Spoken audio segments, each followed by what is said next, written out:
স্ন্যাক্সগুলো উল্টো পাল্টা করে ভেজে নিয়েছি। আর এই দেখুন কালারটাও কত সুন্দর হয়েছে। এখন আমি তেল থেকে উঠিয়ে নিচ্ছি।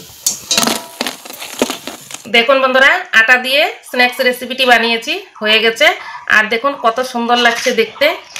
এই দেখুন একদম মুচমুচে হয়েছে। এই দেখুন, আর কালারটাও কত সুন্দর হয়েছে।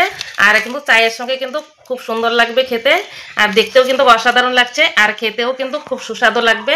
বন্ধুরা, বাড়িতে আপনারা একবার হলো এইভাবে স্ন্যাক্স বানিয়ে খাবেন, খুবই। নমস্কার বন্ধুরা, নিয়াজ কিচেনে সবাইকে স্বাগত জানাই। আজকে আবারও ফিরে এসেছি নতুন একটা রেসিপি নিয়ে। আজকে আমি আটা দিয়ে স্ন্যাক্স রেসিপি বানিয়ে আপনাদের সঙ্গে শেয়ার করব। সকাল ও সন্ধ্যায় চায়ের সঙ্গে খাওয়ার জন্য এই স্ন্যাক্স রেসিপিটি বানাবো। একদম হাতের কাছে থাকা দু একটি উপকরণ দিয়েই এই রেসিপিটি বানাবো। আমি কিভাবে বানাচ্ছি আপনারা প্রথম থেকে শেষ পর্যন্ত পুরো ভিডিওটা দেখবেন, আশা করি ভালো লাগবে। এই স্ন্যাক্সটি বানানোর জন্য এখানে আমি আটা নিয়েছি, এখানে 200 গ্রাম আটা নিয়েছি। এখন আমি এখানে দিয়ে দিব একটু পরিমাণ মতো লবণ দিয়ে দিব। আটাটা আগের থেকে আমি চেলে নিয়েছি। এখন অল্প অল্প জল দিয়ে এই আটাটা মেখে নিব।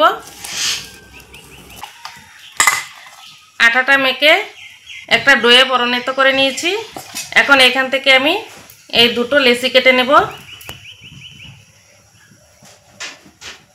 দুটো লেচি কেটে নিলাম বড় করে।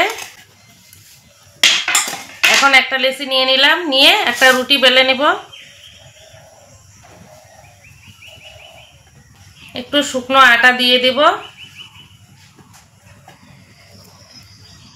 দিয়ে আমি এই রুটিটা এখন বেলে নেব।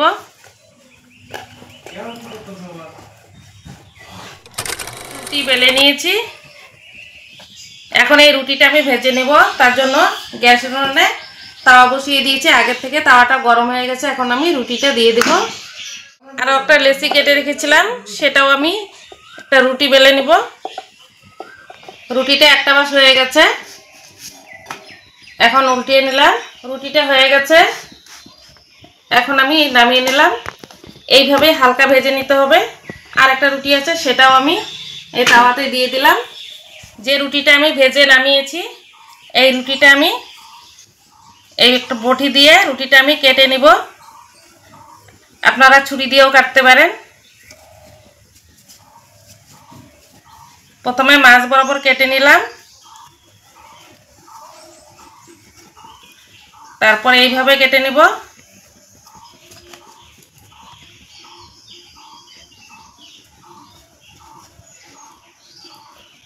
এই দেখুন এইভাবে কেটে নিলাম। বন্ধুরা, একটা রুটি কেটে নিয়েছি। আর একটা রুটি যে আমি ভাজতেছিলাম সেটাও নামিয়ে নিয়েছি। এই রুটিটাও আমি কেটে নিব। আমি দুটো রুটি দুভাবে কেটেছি, আপনারা যে কোনোভাবেই কেটে নিতে পারেন আপনাদের পছন্দ মতো। এই দেখুন এই দুটো রুটি কাটা হয়ে গেছে। এই রুটিগুলো কেটে নিলাম। এই স্ন্যাক্সটি ভাজার জন্য লাগবে আমার বেসন। একটা বাটিতে বেসন নিয়ে নিলাম। এখানে 1 প্যাকেট বেসন নিয়েছি। নিয়ে নেব পেঁয়াজ কুচি, কাঁচা লঙ্কা কুচি, পেঁয়াজ পাতা নিয়েছি কুচি করে। দিয়ে দেবো পরিমাণ মতো লবণ, দিয়ে দেব হলুদ গুঁড়ো, দিয়ে এই ব্যাটারটা আমি জল দিয়ে বানিয়ে নেব।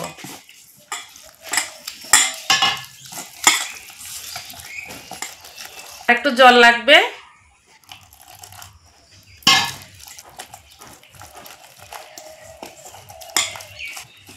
এরকম ঘনত্ব করে এই ব্যাটারটা বানিয়ে নিলাম।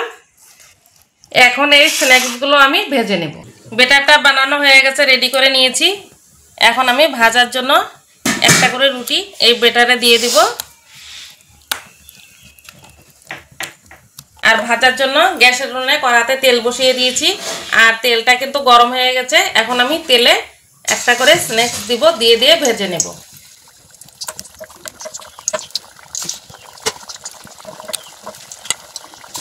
দেখুন স্ন্যাক্সগুলো একটা পাশ হয়ে গেছে। এখন আমি উল্টো পাল্টা করে ভেজে নিব।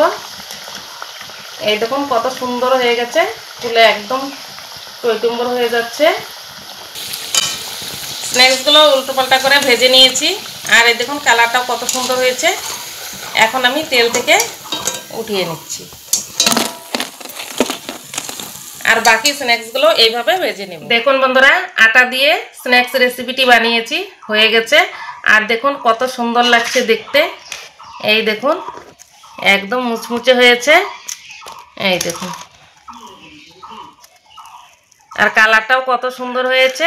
আর কিন্তু চায়ের সঙ্গে কিন্তু খুব সুন্দর লাগবে খেতে, আর দেখতেও কিন্তু অসাধারণ লাগছে, আর খেতেও কিন্তু খুব সুস্বাদু লাগবে। বন্ধুরা, বাড়িতে আপনারা একবার হলো এইভাবে স্ন্যাক্স বানিয়ে খাবেন, খুবই ভালো লাগবে। আর রেসিপিটি ভালো লাগলে লাইক কমেন্ট শেয়ার করবেন, আর চ্যানেলটিকে সাবস্ক্রাইব করে পাশে থাকবেন।